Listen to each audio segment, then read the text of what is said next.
And what's happening, everybody? Welcome to this recap edition of Old Man Squad Fantasy Basketball. I'm Dan Bespris, and we are going over the relatively substantial Wednesday slate. 11-gamer. That's a decent amount to talk about. We're trying our best to move on from the injury news of yesterday. Because at this point, waking up most mornings, the news is going to be probably a little bit better than finding out that Jalen Johnson is out for the year, Anthony Davis is out for at least a week, and also later on in the day that LaMelo Ball is also out at least a week. I know I said also twice. You're going to have to deal with that. Super Bowl's coming up, everybody. Where are you getting down on it? I sure hope that it's Bet Online, the world's most trusted betting platform and your number one source for online betting in 2025, especially Super Bowl Sunday. Whether you're a seasoned fan or a first-timer, BetOnline is your ultimate game day companion. They've got so many things that you could do with the big game. You should definitely check that out. From every touchdown to three-pointer, hat trick, and back again, BetOnline has you covered with odds, stats, and more. More. Live in-game betting, whispers. On every game, every play, and every win. BetOnline. The game starts here. Shout out, as always, to our incredible partners over there that power this locomotive. You can find me on social media at Dan Bespris, DanBesbris, Old Man Squad on Blue Sky. And as you're settling in, please make sure to subscribe to the channel. We do a lot of good stuff over here, I think. Maybe. I don't know. What the hell do I know? Hit that like button, and off we go. Brooklyn, a blowout win over Charlotte. The old tank off. I don't even know who technically won this ball game because the Nets improved to 15-33 and the Hornets fell to 12-32. Now it's a 1.5 game lead for Brooklyn in actual standings, but Hornets have the 1.5 game lead in odds. Real shame of it, too, is that Day'Ron Sharp got hurt in this ball game. He's going to come up in a few episodes of our Stash series you're going to hear. Those episodes were recorded before this happened. But you can see this man is a rebounding Goliath. The hope is that he's back, I would assume, after the All-Star break. That's the target. And if he is, he could be kind of interesting the rest of the way. D'Angelo Russell played only 22 minutes because they were blowing him out, and so there was sort of no reason to overextend him. And then, you got a good game out of Keon Johnson. Ben Simmons came back, played 23 minutes off the bench. We don't care about that. Jalen Wilson, no. Zaire Williams, no. Claxton, yes. There you go. There's one for you. Obviously, you're going to start D'Lo anytime that he's cooking. Apparently, Cam Thomas is getting closer to sort of believe it when I see it kind of thing. With LaMelo Ball out for a week and Brandon Miller out for the year, and LaMelo could be out longer than that, by the way, this is what the Hornets are going to look like for the next handful of ball games. It's going to be a whole lot of inefficient Miles Bridges, which we saw plenty of last year. He was also kind of the last Hornet standing last season. Although Brandon Miller was upright last year, so that's worse. Vasilija Micic, 15-7-7. That's about as good as it's going to get playing against a fellow tanking team. When he goes up against competent opponents, it does tend to be a little uglier. He is... And I know you got 4 3-pointers here, and you got some rebounds, you got some scoring. For the most part, Micic should only be used as an assists stream. He is not good for 9 category. We've seen him fill in for LaMelo enough to know. Although, again, now with Brandon Miller out as well, there's a little bit more usage on the table, so maybe that helps push him up the board a little bit better. I'm certainly not starting him in a 9-cat situation unless I'm punting the proper things, so Roto, no. I got one head-to-head league where he would make sense, and I'm guessing that some of you guys do as well. So, he's not a, ignore completely, but if your team build requires you to be decent at field goal percent, turnovers, defensive stats, blah, blah, blah, blah, blah, blah, then he might not fit. I was curious if Nick Smith Jr. might have a decent game here with no Miller and no Ball, and the answer was nope. And Josh Okogie was a highly added player that also didn't work. I don't much care for the fact that we still that we didn't my family going absolutely crazy in the background. That we didn't get Mark Williams for this game, dealing with a foot thing, which I think we all thought that His previous game was probably just going to be kind of a rest deal.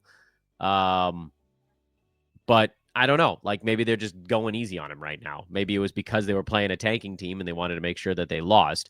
I hope that's the case. But they have a back-to-back coming up, and you know he's going to miss one of those. So expect another absence for Mark Williams. The tanking is really bad. It's really bad. You guys know me, I try to take a pretty positive approach on everything related to the NBA. And I think, like, by and large, there are ways to deal with, that there are more injuries in the NBA these days. And we had all those COVID years where guys were missing a ton of games with illnesses. And, like, as things are trending back towards normal, they've put this 65-game limit in for guys to get all NBA and what have you. And that's all well and good. The tanking's got to be curtailed. It's really bad. There's so many rest days. If you want to talk about what's ruining the NBA product, and like Adam Silver came out and talked about maybe shortening the games from 48 minutes to 40 minutes. It's not going to happen. And then other people are like, we need to shorten the season from 82. It's not going to happen. There's too much ticket revenue. No one's ever going to agree to shortening or decreasing the number of games. You got to make the games more competitive. There are like 5 teams already in January that are actively trying to lose basketball games. That's terrible. I don't care who's jacking up 3-pointers. I just want to see teams that are trying. Is that so much to ask? Detroit lost at Indiana. Isaiah Stewart got ejected for karate chopping Thomas Bryant in the neck. So, nothing really here. My stance on all these guys is exactly the same. Cade's been very good. And obviously, he has his punt spots as well. Malik Beasley is your threes guy. Jalen Duren. This is certainly one of the better spots because they had no backup center for it, but he's generally been trending up. Tobias Harris, 19-8, good bounce back game for Toby. And Asar Thompson is not a guy I'm interested in unless Tobias Harris is out, because then they could play him at a spot where they don't need as much floor spacing. But they need spacing, so 28 minutes of not very good Tim Hardaway Jr. That's the big hole on this team right now. Jaden Ivey. Yeah, you're missed. As far as Indiana goes, also not a whole lot to read into here. Ben Shepherd got the start for Andrew Nembhard. Aaron Nesmith is back these days. Not that it matters, but Benedict Mathurin, we can finally take off the injury replacement board. Maybe he could have stuck on it for Nembhard, but they were both out, so who gives a crap? Haliburton, 30 points, 7 boards, 8 assists, a steal, and 4 3-pointers. That'll play. What's Haliburton at for the year now? Haliburton's up to number 13, guys. Did you notice this? That's amazing. Over the last 2 months, he's number 10. Friends, he was fine all along. I know. Surprise ending to the story. Tyrese Haliburton was fine. Toronto beat up on a team that doesn't even resemble an NBA franchise these days. The Wizards are so bad, it's really special level awful. Bruce Brown is someone I picked up in a few spots. I thought he would do more here with no Grady Dick and no Kelly Olynyk. And maybe he would have if the game wasn't a runaway, because all the games against the Wizards are runaways these days. And frankly, you can look up and down the Raptors lineup. Not only was this game a blowout, but it was a low-scoring blowout, so there weren't that many terrific fantasy lines. But I do think Bruce Brown is someone you could throw on rosters. I know they're trying to move him. I don't know that he's going to get enough minutes without someone like an RJ Barrett going down in addition to Emmanuel Quickly, so he's not a guy I'm using against a games cap right now, but he is a well-rounded fantasy player. So there is a path. He's kind of like, put him in my third tier of deadline names to watch. Ochai Agbaji was the guy who got the start for Grady Dick, and when he's efficient, he's actually not bad. So keep an eye on that for the next ball game. Again, just file into the back of your brain. We'll watch the news. We'll see what's up with Grady Dick. If he's out, maybe we go Agbaji in the next one, who probably, again, would have played more if the game was closer. For the Wizards, they all sucked. Kuzma at least had a double-double, but everybody was terrible. Bilal was terrible. Jordan Poole was terrible. Keyshawn George was terrible. Justin Champagnie actually wasn't terrible, but no one could have ever predicted that in 14 and a half bench minutes. This team is so bad Bilal is more of an active stash for the deadline in the hopes that someone like a Kyle Kuzma or Jordan Poole is out of the way post-deadline. Poole, you're obviously holding. This is his worst game of the year. He'll be fine. Kuzma, I dropped in one spot. I got to be more clear with the way I talk about him. You guys know I drafted Kyle Kuzma and specifically zero split. Like, I hard played avoid. I don't like his fantasy game. Even a 19-10 game, he was a bad fantasy night. He stinks at 9-cat.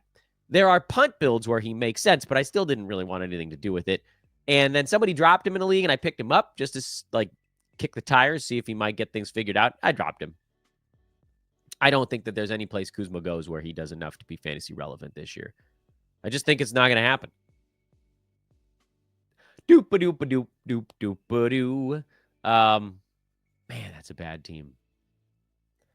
Cleveland punked Miami. Cavs starting to look a little bit more like themselves again. I guess having Evan Mobley back is part of it. Max Strus, 33 minutes. Yeah, some of that is because Karis LeVert is out. Some of that is because Darius Garland was out.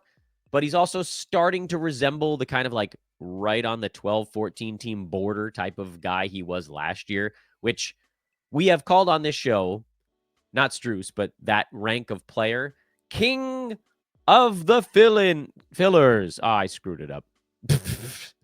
King of the fillers. Max Strus is going to be one of the best schedule plays of the year or one of the worst everyday plays of the year. That's where he's going to fall. Do with that as you see fit. Darius Garland got the day off. Jalen Tyson got a spot start here. And shrug emoji. Ty Jerome was the more clear fill-in for Garland, and he did indeed have a good game off the bench. We've seen that before. When Garland or Donovan Mitchell's out, Ty Jerome is the guy you want to stream. Over on the Heat side, mixed bag. Khalil Ware finally had a true down game. It shouldn't be that surprising that he came against the Cavs, who are very good. Adebayo was better. I mean, I think there's still a buy low going on with him, although I don't really know if he's going to figure it out. If you saw Terry Rozier having a big game coming, congratulations. You're probably winning your DFS card tonight. Hero, Adebayo, Jovic, and Khalil Ware. Those are the guys you can trust. Duncan Robinson is a threes stream only. And no, I'm not doing anything with Rozier. Sacramento, on the heels of De'Aaron Fox basically asking out, got a meh game out of Fox and lost at Philadelphia, which happened to the Lakers yesterday. So give the Sixers a little bit of credit. They're fighting their tails off right now to try to stay afloat while Paul George and Joel Embiid remain sidelined. And it's, watching this game, it wasn't like the Kings did everything wrong. They just, they didn't shoot very well. That's part of it. But they weren't terrible. Philly's out hustling people. And I do think that there's going to be a little bit of a dark cloud over Sacramento that would probably be alleviated if they just played Keon Ellis instead of De'Aaron Fox. And they're not going to do that because Fox has been the hero of this franchise for a few years. But, listen, it's obviously not to the level of what's going on with Butler in the Heat. Because he's made himself a distraction. And by and large, De'Aaron Fox has played as hard as you could ask a man to play this season. But now that everybody knows what's up and it's out there in the open and everybody's going to be talking about it and it's going to be the media questions every day, it's going to hang over them. And the Kings are going to have a tough time here. The road sometimes is good. We'll see. Kelly Oubre and Gershon Yabusele are the streamers I'm willing to play for Philly. Eric Gordon is also a threes streamer, much like Duncan Robinson. This Kyle Lowry good ball game came out of nowhere. So no, I don't care about that. So no changes really for Philly. No changes really for Philly. And we will wait and hope that Embiid will be back relatively soon. I think he got ruled out for the next 2 ball games, but he is a partial participant in practice, and they're just trying to figure out how to get that knee swelling to come down. Chicago got Kobe White back, who was supposed to be on a 25 to 28 minute count, and he went 30 and a half. Nice work there, Bulls, in a game you lost by 24. Run your guy into the ground in a meaningless ball game. Patrick Williams played well. I don't care. Jalen Smith had 9, 11, and 3 blocks just to give you guys a little taste of what could happen. This game was a blowout, so that's why the bench got some extra run. But, man, you give Jalen Smith starters minutes, it's going to be a good thing. Matas Buzelis, who's come up on some of our stash shows. You can see they're starting to give him a little bit more to do. I would probably rather stash Jalen Smith over Buzelis just because of the upside there. Ayo Dosunmu, I think, needs to be on rosters right now. He's one of my top tier trade deadline guys because, again, you move usage guys out of the way and he gets up to a dozen shots a game, he's going to post 9-cat value. And then Lonzo Ball, I'm starting kind of regardless right now. I think if this game was closer, he might have seen an extra 2-ish minutes, something like that. But overall, Lonzo's been startable over the last 3 to 4 weeks now. So Kobe White's a start. Vooch is a start. Giddey's a start. Ayo is an injury replacement start right now. And then Jalen Smith is kind of your next tier down. And Lonzo, I think, is a start. Boston got a huge one out of Porzingis. Derek White is bouncing back, so that buy low is probably cooked. They were without Al Horford, and they were without Sam Hauser. But that left them with all 5 of their main starters. So there wasn't any real shakeup there, and we can likely move forward. Knicks beat the Nuggets. That's a couple losses in a row for Denver. Western Conference is suddenly having a weird time this week for whatever reason. You can start the starters generally for the Nuggets. They moved Aaron Gordon in over Christian Brown, but Brown still played 29 minutes. And so I'm not super worried about it, although we'll have to see kind of how it shakes out. I'm not an Aaron Gordon guy. I think you punt free throw team, Gordon is a go. Otherwise, nah. But Brown is a hold for me right now. And for the Knicks, like, if you're surprised by anything that happens with New York, I don't know what the hell to tell you. All 5 starters are going to play big minutes every day, and they're all going to do their thing. Oopsies. Just realized that I hadn't refreshed the page in a while. Where was that one? That was Dallas. There we go. Dallas over New Orleans, 137-136. Daniel Gafford is just a monster. 9 for 9 from the field, 4 for 4 at the free throw line. He's like a legit top 30 fantasy play since Derek Lively went down. PJ Washington, Kyrie Irving are the other guys I would play for Dallas. Clay's had a couple of good shooting games in a row, but again, you want to chase that. That's on you. And Spencer Dinwiddie had some assists here again. It helps when you play a team that's going to give you 137 points. I don't trust those guys against a games cap. You could run Quentin Grimes and Clay and Dinwiddie, in schedule spots. And Najee Marshall came back from his really bad flu, and he played only 15 minutes because he didn't have any wind back. You're just sort of playing with fire if you play Dinwiddie or Clay against a games cap. But again, like, it's a different threshold, games cap versus schedule play. The all format guys for Dallas are Gafford, PJ, and Kyrie. Simple. For New Orleans, Trey Murphy continues to rumble along. They still have their guys. When Zion's in, Yves Missy is not playable. He did have 4 blocks, but overall he's irrelevant when Zion's around. Trey, Zion, DeJounte, CJ McCollum. We've talked about keeping an eye on Jordan Hawkins post-silly season. He was out for this ball game, so move along. Clippers, Ivica Zubac's another 2020 game. Kawhi, 28.5 minutes, just creeping up a little bit every ball game. Huge one. Kawhi's starting to look like Kawhi, so enjoy if you somehow made it this far. And again, he was never a guy you should have drafted in head-to-head, but if you've been sitting on him in roto formats, woo, buddy, here comes the good part. Norm stayed hot. That's good news. Harden, 6 turnovers. Come on, James.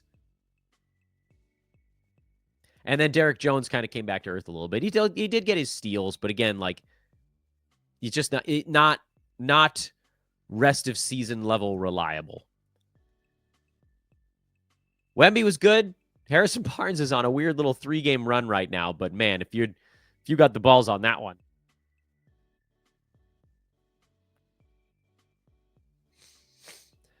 Stephon Castle, still starting, had 20 points, but not much else. Jeremy Sohan, 26 minutes off the bench. He's getting there. You guys know I'm more of a Sohan punt free throw guy. If you're not punting free throws, I don't think I would go down that path.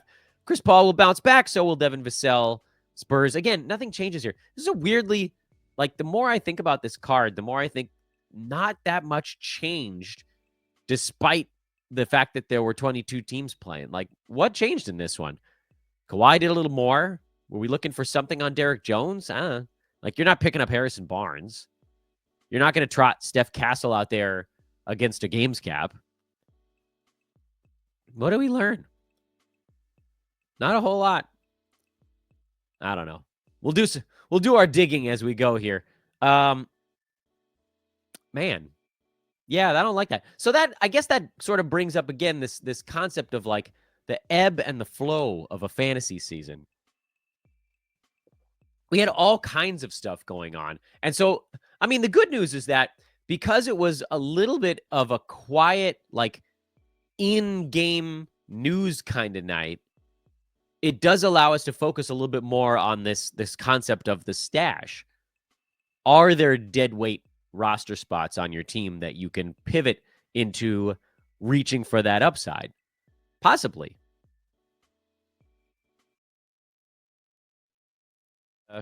But in any event, I suppose we can rumble along here. Minnesota at Phoenix. I would think I can go out on a limb and say that one of these teams has the other one's number, and mostly it's Anthony Edwards. No Naz Reid, no Dante DiVincenzo, which did kind of shuffle the deck a little bit for Minnesota.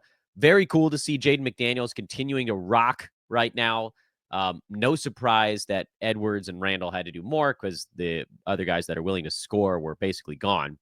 One of the surprises here is that Rudy Gobert basically did nothing. He's had a true anus of a season. He's number 85, though. He's a little bit higher than when we put him on our buy low board. So at least he's up about 10 slots since then. I think he's probably still a little bit of a buy low, especially after a bad ball game. That doesn't hurt the cause. Mike Conley and Nickeil Alexander-Walker are the players I want to talk about for a minute on Mini. For Nickeil Alexander-Walker, this one was more the result of Naz Reid being out, but 23 points, 5 threes, 4 rebounds, and nothing else makes him more of a schedule play type of guy just because of the holes in his fantasy game. Mike Conley getting 30 consistent minutes that catches my attention. He didn't do anything with them in this ball game, so we can't overlook that. And he shot 1 for 9 in his prior game, but with DiVincenzo out, Conley has been 30 minutes or higher in 3 of his last 4 ball games. Mind you, he hasn't been good in them, so like grain of salt, but the steals are good. The assists are trending up just because he's on the floor longer, and it almost kind of feels like the Wolves are realizing they almost have no choice here. If they're going to stay afloat, they're going to need a point guard out there, and it kind of has to be Conley. So I don't think I can make the leap and say he's an ad. I will say that despite shooting like an absolute dumpster fire again, over the last week, he's number 107, mostly because of 5 assists and over 2 steals per ball game. But he makes his free throws. He doesn't turn the ball over. He's that sort of, you get the efficiency point guard stuff, the Tyus Jones, Chris Paul mold type of guy. I only hope that he, at some point this year, will make 40% of his shots. It's the darndest thing, man. He's just completely forgotten how to shoot. And it might just be that kind of a year. Is it like the beginning of the end for him? Is he done? Or is it just a down season? I don't know. We'll find out like a month or two into next year, probably. But I think Conley could actually be added in a lot of spots on the idea that with DiVincenzo out, they kind of have to give him 28, 29 minutes. And we saw last year, like, look, he might not shoot as well, but 28, 29 minutes, Mike Conley is almost a guaranteed top 100 guy. Almost. I can't believe that Mike Conley is probably my best ad of the day. Woof. Rough day. Grayson Allen was decent here. 29 minutes for Grayson, which is notable. I mean, he's been, I want to say trending up, but like sort of trending up, and he's an efficiency monster in 3-pointers and percentages. But, 28, 29 minutes his last 2 ball games. He's going to hit a bunch of 3-pointers. His steals are okay. He's rebounding a little bit, not a ton, but obviously more with extra minutes under his belt. So that'll get that probably up into the, closer to 4 instead of 3. He's not going to pass all that much because that's not really his gig. But again, he was basically a 50, 40, 90 guy last season. And again, you give him 28, 29 minutes, that's enough to get him inside the top 100. So you're sort of, I don't know, you're kind of, if you're debating between Grayson Allen and Mike Conley, you know that you're having a rough day. Maybe you should just go back and grab someone off the stash shows we've been talking about. But you've got these like high floor, and when I say high floor, I mean like probably no worse than filler level, low ceiling types, because they're not going to do all that much, is the way their teams are currently constructed. The way that Grayson Allen pops loose is if Beal, Booker, or Durant has to miss a ball game right now. Let's assume the Suns don't trade for Jimmy Butler, because that would pretty much jettison this. But again, like, he's not going to hurt you. That's the nice thing about Grayson Allen. He's not going to do damage to your team pretty much anywhere, but he's also probably not going to help all that much. I think you're going to hold Tyus Jones through the trade deadline. Probably should hold Nick Richards too, although this is kind of what we warned you guys about. And everybody yelled. There were a number of us analysts that were like trying to tell the public that Nick Richards is not that good, myself included. And the public went crazy for Richards after this trade. But it was almost like everybody's forgotten what he did in starters minutes with Charlotte last year. He's not that great of a shot blocker. He's picking on bad teams, which is fine. And he's been bad against better opponents, which is somewhat predictable. But he still profiles as like upper filler level guy. So you're probably holding on to Nick Richards. He actually, like, I was talking on a different show that hasn't aired yet, so it makes no sense for me to talk about it here. But just the point was, like, if you want to go trade for an active stash that a team already has, like an Io or a Bilal or something like that, Nick Richards might be an interesting player to offer up. Just a thought. Just a thought. Beal, only 25 minutes, but he put up pretty good numbers. He hasn't been good in this role, but he's been fine. And then OKC, just Shea had no help in this ball game. What is being revealed about the Thunder is, unfortunately, what we kind of figured at the beginning of the year, which is there really isn't another guy besides Shea and Jalen Williams to go score, at least consistently. Obviously, you're going to start Hartenstein if Chet comes back. When Chet comes back, you can probably add him, and I think Hartenstein will still have value after that. But all of our little dalliances with Cason Wallace and Alex Russo and Isaiah Joe and whatever, and Lou Dort, they all amount to nothing. A hill of beans. Just stick with the main dudes. Make your life simple. The other guys are just not consistent enough. And the Warriors. Well, so Brandon Podziemski actually put up pretty good numbers in only 18 minutes, but the 18 minutes is that number that really jumps out at you. So, yeah, I mean, we picked him up speculatively after a couple of good ball games. We always knew the last one was exceptionally large because Steph was resting in it, but there was hope that Pods would at least be getting like mid-20s in minutes nightly, and it seems like that's not really guaranteed. So I think for the Warriors, you go Curry, you go Wiggins, and you probably go Draymond when he comes back. And I don't know that anybody else really needs to be on your roster outside of good scheduling spots, especially now since it does look like if the Warriors can find a game on a back-to-back to rest Steph, they probably will. And looking at an upcoming schedule for Golden State, they've got an at Utah, at Los Angeles back-to-back next week.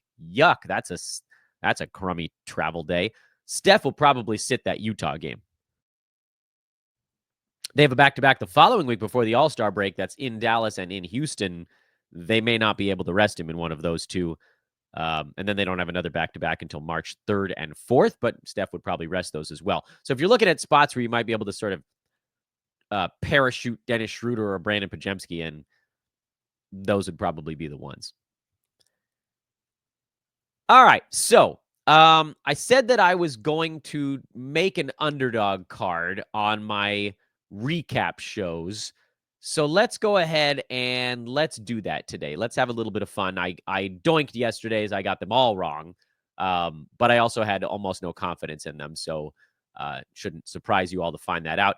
All right, Underdog page is loading. We're going to pivot over to the NBA tab. Remember, folks, if you sign up today using promo code OLDMAN, OLDMAN, or just click the referral link in this show's description, you get $1,000 in bonus cash or up to $1,000 in bonus cash on deposit match. You can see that on your screen here if you're watching with us.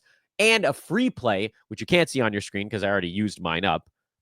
I should have known better because had I not used it, you would have been able to see it on your screen. But those are really awesome. I'm going to collapse all the NBA games because there's a handful tonight. I do know that my buddy Brenton Eckersley told me that Austin Reeves was a really good play here. So the question is, do we want to go points or do we want to go point, rebound, assist? No Anthony Davis, meaning he and LeBron are going to have to do a whole lot. So we're going to go PRA on Reeves. I have to believe that if he scores 21 points, he's probably going to get enough assists and rebounds to cover the other half as well. So Reeves is going to be an overplay. And now, it's not that big of a card. It's only 5 games. Atlanta, Cleveland, Minnesota at Utah. This is a back-to-back for Minnesota at altitude after winning in Phoenix. That might be a team to look at perhaps an under, which may be stupid playing against a tanking Jazz club. Let's look at mini Utah. What can we get on this one? Anthony Edwards, Julius Randle, Rudy Gobert, Jade McDaniels. I mean, Walker Kessler, is he even playing? I think he's questionable. Sexton, Collins, Conley, Naz Reid, Nickeil Alexander-Walker. So we don't know if Naz is in or not. Conley's an interesting one because he might also sit. But I'll tell you this. If Conley's playing, I'm probably going to take I'm going to probably do a Conley prop. So you're not going to see me finish the card right now. I got to wait to see who's in and who's out for Minnesota on the altitude back-to-back. Once we find out, that's what we're going to drop in on our Underdog card, and I'll try to let you guys know over on social media or something like that. There it is. I forgot to put it up on the screen. Now you can see it. So you can see Austin Reeves there, higher on PRA, 33.5 was the projection on him. Conley, Naz Reid, Alexander Walker, these types of guys. We'll make a play on those dudes when we find out who's in and out. Again, Old Man is the promo code over at UnderdogFantasy.com, or just click on the promo link and build out your card there, and let's have some fun together. Thanks for watching, everybody. This is a recap show from Wednesday. I'm Dan Bespris. Find me on social media at Dan Bespris on Twitter, at Old Man Squad on Blue Sky. If you make it to the end of the show, you know the rule. Got to hit subscribe. Like the video on the way out. Like our trade deadline live show. I want to try to get to 750 pre-likes on that sucker before the show actually begins on Thursday morning, a week from today. Can we get there? I truly don't know. I get it. The sort of pre-likes are running out of gas a little bit. Love you guys. Appreciate you. Let's keep growing. I'm Dan. I'm out.